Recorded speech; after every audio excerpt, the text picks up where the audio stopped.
welcome. Thank you all so much for being here. Let's just jump right in. So, Melissa, you're an entrepreneur that co-founded the Charlotte-based UBAC organization, which is focused on social good through donor programs and employee giving.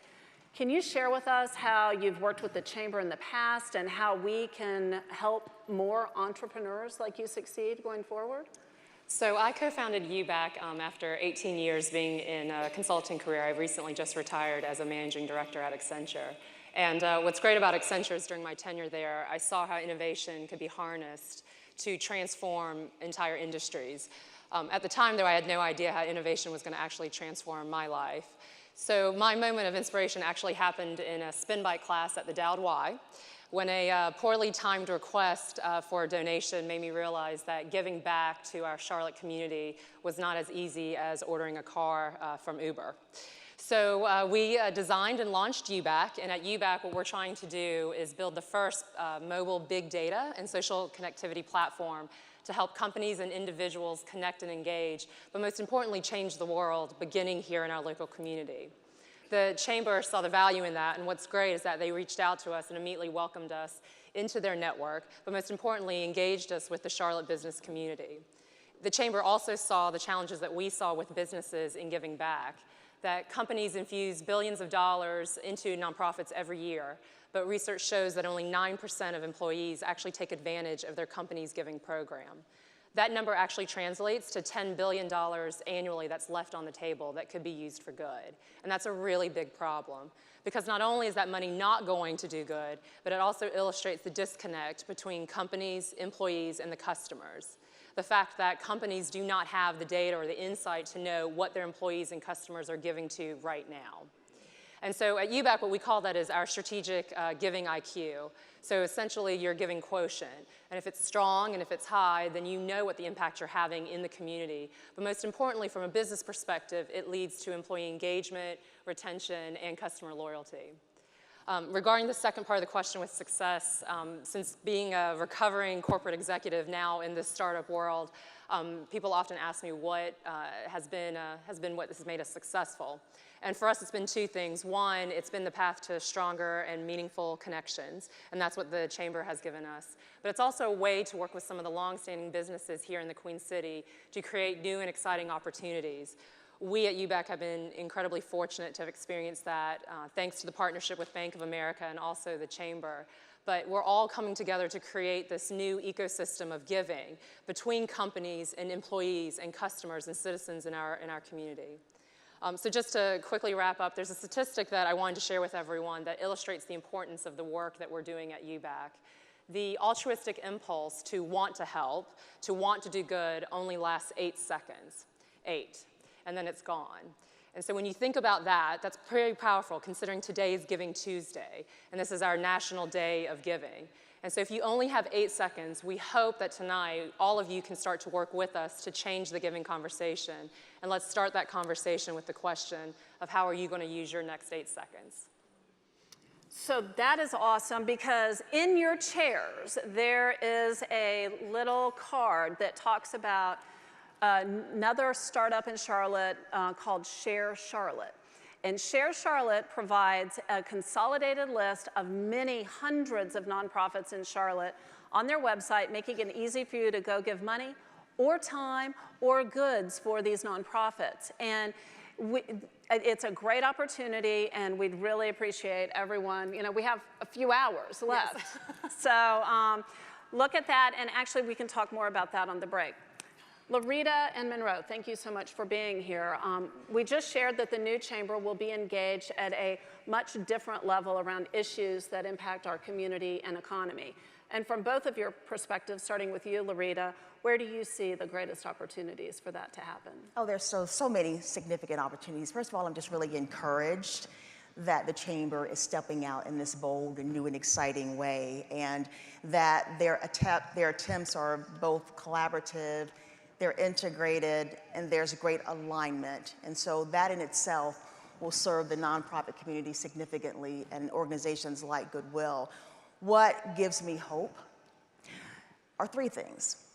One is the significant role that the Chamber will play in promoting economic opportunity in the business community, and more importantly, raising awareness about the issues that impact economic mobility and the things that keep people stuck and lack the inability to gain traction, to be able to improve their state in life. So that's very encouraging for me, and that the Chamber is getting behind that, because there's certainly a lot that the business community can do to begin to minimize and eliminate some of those barriers that keep people stuck in their lives. The second thing has to do with the commitment to attract and grow jobs, and I really emphasize this part, at all levels. I think it's going to be so important that people that are sitting on the sidelines in our community right now, and you see all the great headlines about jobs coming to this community, and they can't see themselves in that opportunity. And so that commitment to be able to demonstrate that these jobs are also for you, and that you're going to be able to actively participate and not necessarily have to stand on the sidelines. So that gives me great, great hope and optimism. And then thirdly, the continuing effort around inclusion and talent development. I think that there are no two greater things for a community that defines its DNA than the ability for people to feel included and to be able to honor and respect diverse voices, experiences, and perspectives, and to have those folks around a common table. That makes our community great together. And for people in poverty, being able to have a voice, to feel that they matter, to feel like they have a place in this community, will make a tremendous difference in what we consider to be this great Queen City. And finally, I think that I am encouraged because we're having a community conversation on things that matter most.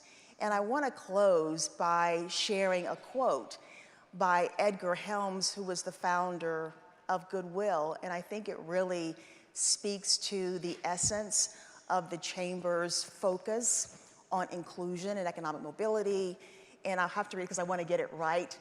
And I think that it speaks to the Chamber being dissatisfied. And I'll close with this, and it says, Edgar Helms, this was a quote that was offered up over 100 years ago by the founder of Goodwill. And the quote is, "Be dissatisfied with your work until every person in your community has an opportunity to develop to their fullest usefulness and enjoy a maximum of abundant living." And you think about the compelling case that that quote makes and how it's still relevant today. So I applaud the Chamber for being dissatisfied and being willing to do something about it to elevate all folks in this community. Thank you, Larita.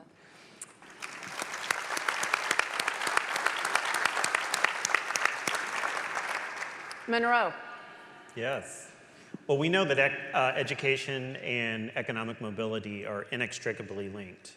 And unfortunately, for those children that are born in the bottom quintile of the economic ladder who drop out of high school, 54% of them will stay in the bottom rung of the economic ladder.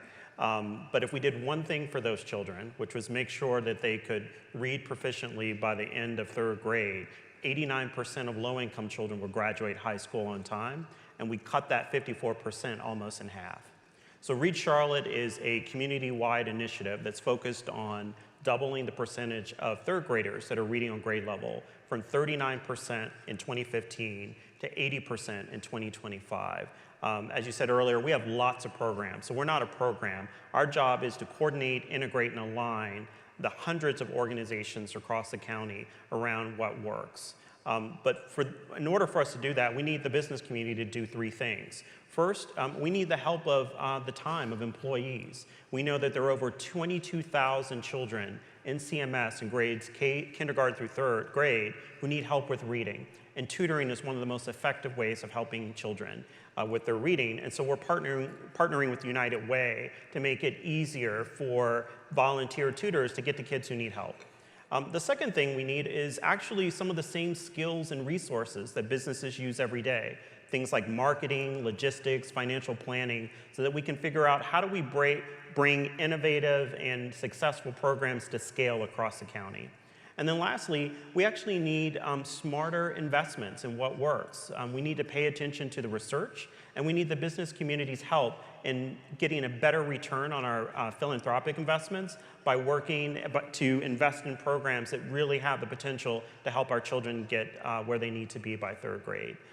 We know that not every child in our county has a fair chance at learning to read well. And I think, as you said earlier, if we come together and we work together intentionally and have those courageous conversations, we can turn the page on early literacy, talent development, workforce, and opportunity in our community.